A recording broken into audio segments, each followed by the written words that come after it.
அனைவருக்கும் அஸ்ஸலாமு அலைக்கும் வணக்கம். எஜு இன்ஃபோ யூடியூப் சேனலிற்கு உங்கள் அனைவரையும் வரவேற்பதில் மகிழ்ச்சி அடைகின்றேன்.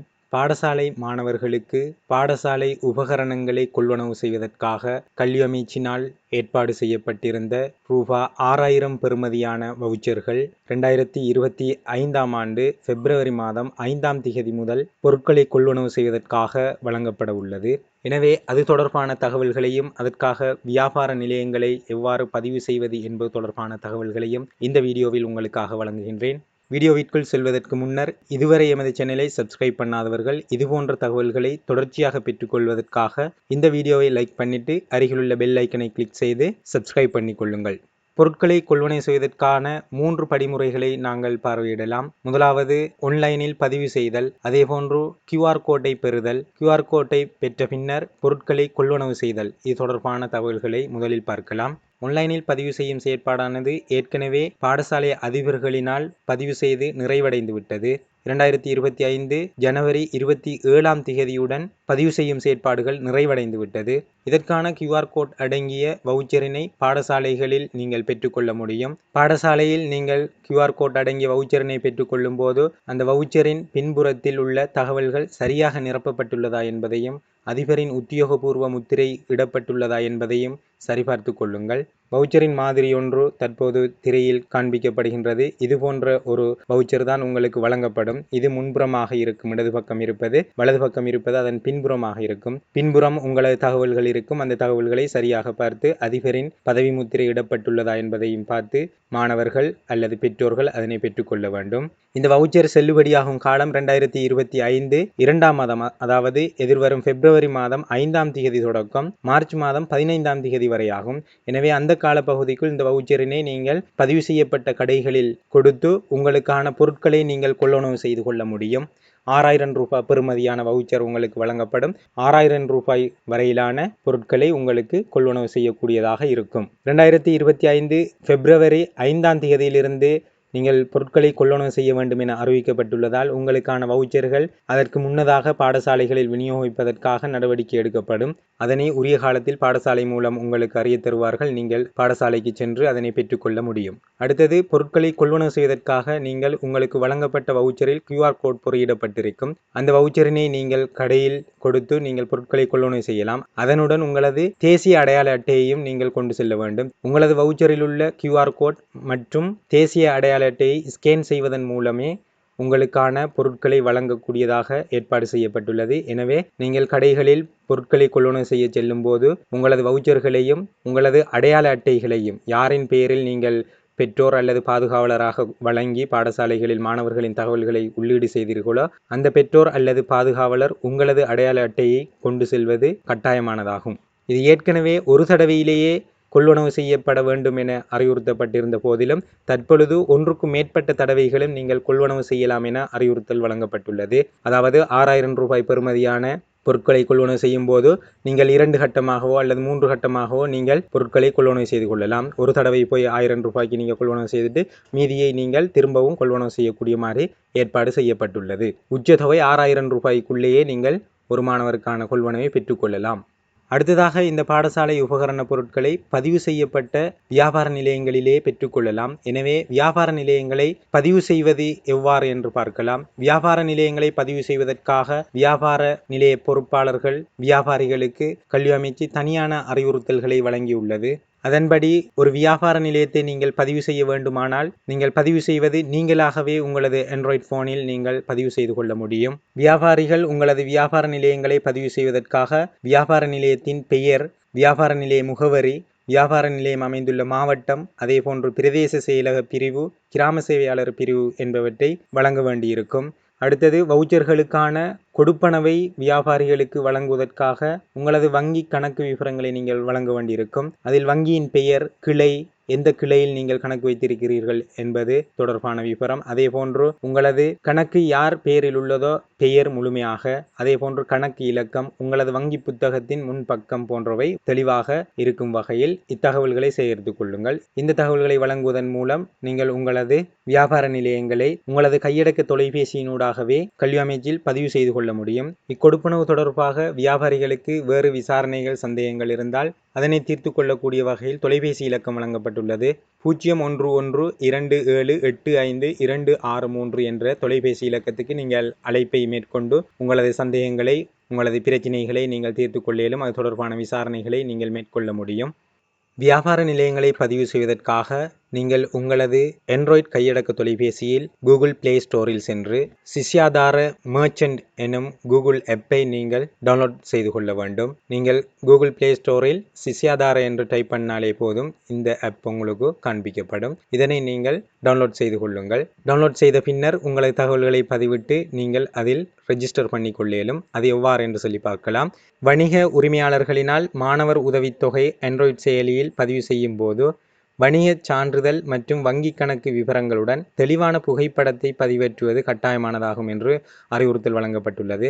அதேபோன்று உங்களிடம் வணிக பதிவு சான்றிதழ் இல்லை என்றால் பதிவு செய்யாத நபர்கள் நீங்கள் இதுபோன்ற ஒரு வணிகத் தொழிலில் ஈடுபட்டு கொண்டிருக்கிறீர்கள் என்பது தொடர்பாக சமாதான நீதிவானால் உறுதிப்படுத்தப்பட்ட சான்றிதழ் பத்திரம் ஒன்றை நீங்கள் பெற்று அதனை இந்த செயலியில் நீங்கள் பதிவேற்றுவதன் மூலம் உங்களது வியாபார நிலையங்களை பதிவு செய்து கொள்ள முடியும். உங்கள் வங்கி கணக்குடன் தொடர்புடைய சரியான வங்கி பெயர் மற்றும் வங்கி கிளை, கிளை இலக்கம், கணக்கு இலக்கம், கணக்கு வைத்திருப்பவரின் பெயர் போன்றவற்றை சரியாக மாணவர் உதவித்தொகை செயலியில் உள்ளிடுவது ஒரு வர்த்தகராக உங்களது பொறுப்பு என்பதோடு தங்களால் தவறான தகவல்களை உள்ளிடுவதால் ஏற்படக்கூடிய எந்த ஒரு சிரமத்திற்கும் கல்வி அமைச்சோ அல்லது தொழிற்கல்வி அமைச்சோ எந்த பொறுப்பையும் ஏற்காது என்று கூறப்பட்டுள்ளது. எனவே தகவல்களை சரியாக வழங்கிக் கொள்ளுங்கள். பதிவு தொடர்பான உங்களது தகவல்களை சமர்ப்பித்த பின்னர் நீங்கள் அப்லோட் செய்த ஆவணங்களை சரிபார்த்த பின்னர் உங்களது பதிவுகள் ஒரு நாளைக்குள் உறுதிப்படுத்தப்படும்.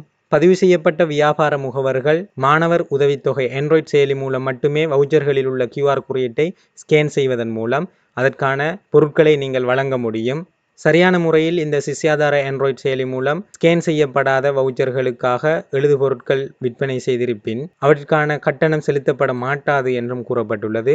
எனவே சரியான முறையில் ஸ்கேன் செய்து கொள்வதற்கான வசதிகளை ஏற்படுத்திக் கொள்வது வியாபாரிகளின் பொறுப்பு.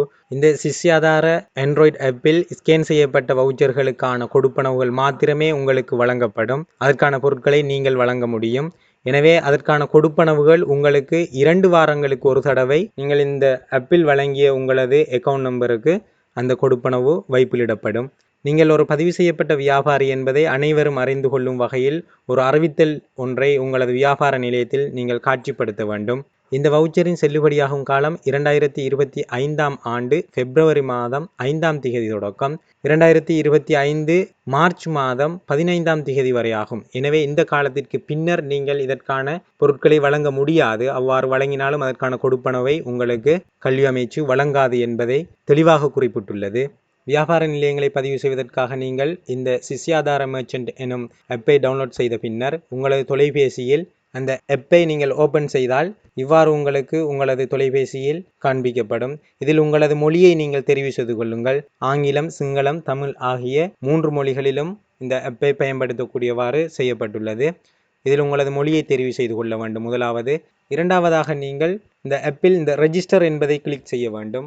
ரெஜிஸ்டர் என்பதை கிளிக் செய்தால் உங்களுக்கு ரெஜிஸ்டர் பண்ணுவதற்கான திரை இவ்வாறு காண்பிக்கப்படும். முதலாவது உங்களது தொலைபேசி இலக்கத்தை இங்கு நீங்கள் பதிவிட வேண்டும். தொலைபேசி இலக்கத்தை பதிவு செய்து ப்ரொசீட் என்பதை நீங்கள் கிளிக் செய்தவுடன் அடுத்த திரை உங்களுக்கு காண்பிக்கப்படும். அடுத்த திரை உங்களுக்கு இவ்வாறு காண்பிக்கப்படும். மீண்டும் உங்களது தொலைபேசி இலக்கத்தை பதிவிடுமாறு. எனவே இவ்வாறு நீங்கள் உங்களது தொலைபேசி இலக்கத்தை பதிவு செய்து ப்ரொசீட் என்பதை கிளிக் செய்தவுடன் உங்களுக்கு உங்களது தொலைபேசி இலக்கம் பதிவு செய்யப்பட்டுவிடும். அதன் பின்னர் உங்களது தொலைபேசி இலக்கத்திற்கு 6 இலக்கம் கொண்ட OTP ஒன் டைம் பாஸ்வேர்ட் ஒன்று உங்களுக்கு வழங்கப்படும். அதாவது உங்களது தொலைபேசிக்கு SMS-இல் ஒரு கோட் கிடைக்கும். அந்த கோட்டை நீங்கள் இந்த இடத்தில் பதிவு செய்து கொள்ள வேண்டும். அந்த 6 இலக்கம் கொண்ட கோட்டை நீங்கள் இதில் பதிவு செய்து சப்மிட் பட்டனை அழுத்தினால் உங்களுக்கு அடுத்த திரை காண்பிக்கப்படும். இவ்வாறு உங்களுக்கு நீங்கள் பதிவிட்ட இலக்கங்கள் காண்பிக்கப்படும். ஒருவேளை உங்களுக்கு கோட் வழங்கப்படவில்லை என்றால் நீங்கள் ரீசெண்ட் OTP என்பதை கிளிக் செய்வதன் மூலம் மீண்டும் அந்த கோடினை நீங்கள் பெற்றுக்கொள்ள முடியும். அதன் பின்னர் அடுத்த செயற்பாடாக நீங்கள் உங்களது வியாபார நிலையத்தின் பெயரை பதிவிட வேண்டும். பிஸ்னஸ் நேம் அதே போன்று பிஸ்னஸ் அட்ரஸ், அதே மாதிரி தொலைபேசி இலக்கம், இமெயில் அட்ரஸ், உங்களது லொகேஷன் டீட்டெயில்ஸ், அதாவது எந்த மாவட்டத்தில் எந்த பிரதேச பிரிவுக்கு கீழே இருக்குதுங்கிற அந்த தகவல்கள், அதே போன்று இறுதியாக பேங்க் டீட்டெயில்ஸ் கேட்டிருக்குது அதையும் வழங்க வேண்டும். உங்களது அக்கௌண்ட் டீட்டெயில்ஸை நீங்கள் என்டர் பண்ண உடனே உங்களுக்கு இந்த இறுதியாக இருக்கும் இந்த திரை காண்பிக்கப்படும். இதில் நீங்கள் உங்களது ஆவணங்களை பதிவு செய்ய வேண்டும். ஸ்கேன் செய்யப்பட்ட ஆவணங்களை நீங்கள் பதிவு செய்ய வேண்டும். முதலாவதாக bank passbook or statement of digital account சொல்லி கேட்டிருக்கும். அதில் நீங்கள் என்ன செய்யணும்னு சொன்னால் உங்களோட பேங்க் புத்தகத்தில் முன்பக்கத்தை நீங்கள் ஸ்கேன் செய்து பதிவு செய்து கொள்ள வேண்டும். ஆன்லைனில் நீங்கள் அக்கௌண்ட் யூஸ் பண்ணுற ஆளாக இருந்தால் அந்த பேங்க் பாஸ்புக் அல்லது ஸ்டேட்மெண்ட்டை நீங்கள் உங்களோட டிஜிட்டல் அக்கௌண்ட்லேயே ஸ்க்ரீன்ஷாட் எடுத்து நீங்கள் அதை வழங்கிக் கொள்ள இயலும். அல்லது இரண்டுமே சிரமமானாக்கள் உங்களது வங்கிக்கு சென்று உங்களது வங்கியில் உங்களது பாஸ்புக்குக்கான அறிக்கையை கேட்டால் உங்களது பாஸ்புக்குக்கான ஒரு முன்பக்கம் அடங்கிய ஒரு பதிவை வழங்குவார்கள். அதனை நீங்கள் ஸ்கேன் செய்து இதில் நீங்கள் பதிவிட்டுக் கொள்ள முடியும். அதே போன்று இதில் உங்களது வியாபார நிலையங்கள் பதிவு செய்த கடிதத்தையும் நீங்கள் இதில் பதிவிட வேண்டும். அவ்வாறு பதிவு செய்த கடிதம் அல்லது பதிவு செய்யப்படாத கடைகளாயின் நீங்கள் ஒரு சமாதான நீதவான் மூலம் உறுதிப்படுத்தப்பட்ட அறிக்கை ஒன்றினை இதில் ஸ்கேன் செய்து நீங்கள் சப்மிட் பண்ண வேண்டியிருக்கும். அவ்வாறு சப்மிட் பண்ணிய பின்னர் நீங்கள் இந்த க்ளோஸ் பட்டனை அழுத்தினால் போதும் உங்களது பதிவு மேற்கொள்ளப்பட்டு நிறைவடைந்துவிடும்.